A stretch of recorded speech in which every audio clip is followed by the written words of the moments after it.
हरियाणा और जम्मू कश्मीर के चुनाव नतीजे आंकड़ों के हिसाब से देखें तो बीजेपी और कांग्रेस दोनों के लिए संतोष देने वाले हैं। दोनों राज्यों में 90-90 सीटें हैं, जहां हरियाणा में बीजेपी ने 48 सीटों पर जीत पाई।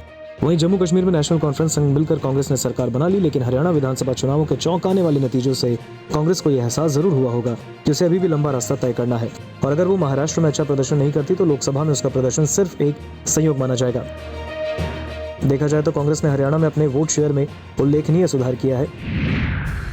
2019 के मुकाबले 2024 के लोकसभा चुनाव में कांग्रेस के वोट शेयर में 18% की बढ़ोतरी हुई। विधानसभा चुनाव में भी कांग्रेस को 2019 के मुकाबले 12% की बढ़ोतरी मिली है, लेकिन बीजेपी के वोट शेयर में 2019 के मुकाबले 3% की बढ़ोतरी हुई।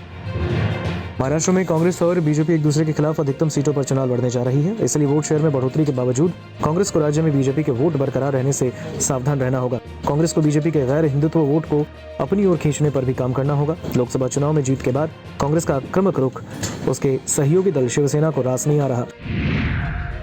सीटों के बंटवारों के लिए एमवीए की बैठकों में कांग्रेस अपनी आंतरिक टीमों द्वारा किए गए सर्वेक्षणों से लैस होकर कई सीटों पर दावा कर रही है, जिन पर शिवसेना यूबीटी की भी नजर है। कई कांग्रेस नेताओं ने सार्वजनिक और निजी तौर पर कहा कि अगर सीटों का बंटवारा उनकी मांगों के मुताबिक नहीं हुआ तो वो दोस्ताना मुकाबला रखेंगे। हरियाणा में आम आदमी पार्टी के साथ गठबंधन न करने से कांग्रेस को कम से कम 6 से 7 सीटों का नुकसान हुआ। आप हरियाणा में 3 सीटों की मांग कर रही थी। इससे सबक लेते हुए कांग्रेस को महाराष्ट्र में एमवीए के भीतर लड़ाई की अपनी रणनीति पर फिर से विचार करना होगा।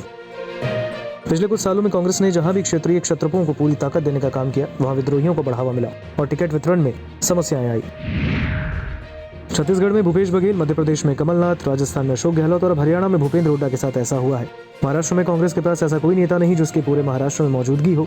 महाराष्ट्र में बाला साहेब थोराट को स्पष्ट नेतृत्व निर्देश दिए बिना कांग्रेस की रणनीति जारी रखने की आवश्यकता होगी, क्योंकि इससे उन्हें अतीत में बेहतर प्रदर्शन करने में हमेशा मदद मिली है। इससे पार्टी में अंदरूनी कलह को बढ़ावा नहीं मिलेगा।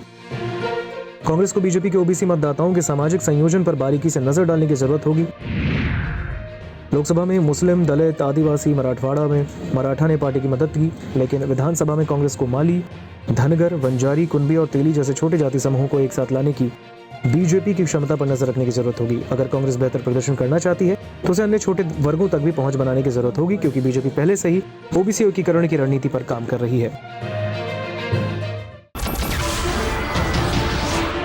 नमस्कार, मैं हूं मानक गुप्ता। अगर आपको हमारा ये वीडियो पसंद आया हो तो इसे लाइक और शेयर जरूर करें, और हाँ, हमें सब्सक्राइब और फॉलो करना ना भूलें, ताकि आप देश और दुनिया की कोई खबर मिस ना करें। तो जुड़े रहिए हमारे साथ और देखते रहिए News 24।